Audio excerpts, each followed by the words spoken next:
Today we're going to take a look at the Husky 1050 AODD. We're going to service this pump and we're going to do it in three sections. One is we're going to start with the air valve and the pilot valves. Then we're going to take a look at the outlet and the inlet manifolds. And then we'll work on the center section. Always remember, before you start working on a pump, you want to follow the manual, follow your pressure relief procedure, and disconnect it from the system. All right, with that, let's go ahead and get started. And again, like I said, we're going to start with the air valve. Now, the air valve was made to be serviceable without having to actually take the rest of the pump apart. So it's modular in concept. So there's going to be 4 bolts that hold this air valve in place. And I'm just going to remove all 4 of those bolts real quick.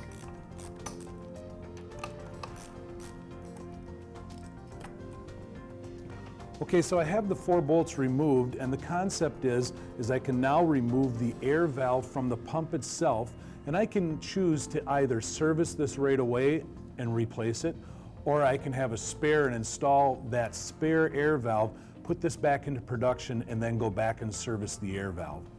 So we'll set that aside for just a minute, and we'll take a look at the pilot valves that are located on the inside section of the actual center section. So we're just going to take our 10mm wrench, and once again we're just going to unscrew those pilot valves and remove them.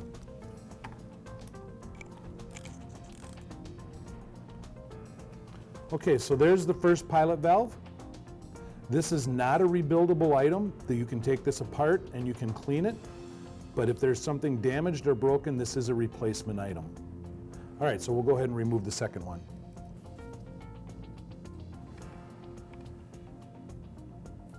All right, so now we have the air valve and the 2 pilot valves removed. We're going to go ahead and clear the table, and then we'll take a closer look at the air valve.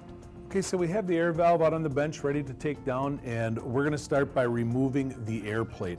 There's just going to be 2 screws on the bottom, and we're just going to remove the first screw.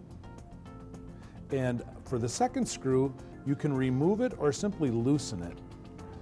Once you loosen it, that air plate's just going to kind of pop off. So we're just going to pick that up by the sides. We'll take it over and do a quick inspection. What you want to do is inspect the surface to make sure there's no wear or scratches on this surface. If there is, you're going to want to replace this valve. One of the signs that there's scratches on either this surface or the air cup is that during normal operations, you'll hear exhausting air coming from the muffler all the time, not just on changeover. And that's a really good indicator that one of these surfaces is damaged. All right, so we're going to now remove the air cup, and when you do that, the spring that works with the air cup and the roller balls typically going to come with this air cup. Now, this is an older air valve, and this cup is a single piece design. The new kit and newer pumps, this will be a 2-piece design, and we'll review that with the kit that we are going to bring in to rebuild this air valve in a minute. All right, the next thing we're going to do is, if you look down inside, you have the whole piston assembly that's sitting down in the air valve, and we want to push that out the side of the air valve. So we're just going to take a snap ring pliers and we'll remove this ring.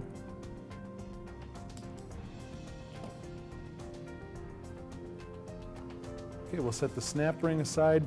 Then what we're going to do is, from the inside, we're just going to put some pressure on this piston, and that's going to push the cup off the end of the air valve. And then on this cover is going to be an O-ring. Just go ahead and remove that. All right, now that it's pushed out, what's going to happen is you won't be able to, very easily anyways, pull this piston all the way through, because you're working against the sealing surface of this second U-cup. So the next thing is, we're going to come in and remove this U-cup.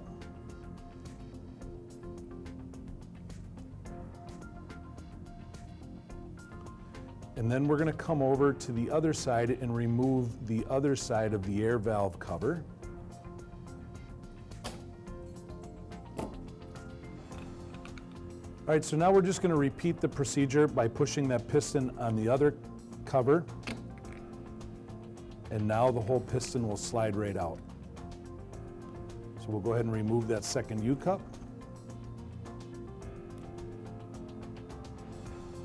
We'll pull the O-ring off of the second cover. And then as we were moving around, the detent roller assembly had fallen out of the air valve. This is what works with the spring on the air cup. And then in addition, down inside the air valve is the detent plate. Okay, so now we've completely disassembled the air valve, so we're going to clean things up and then we'll bring in the rebuild kit and we'll reverse the process.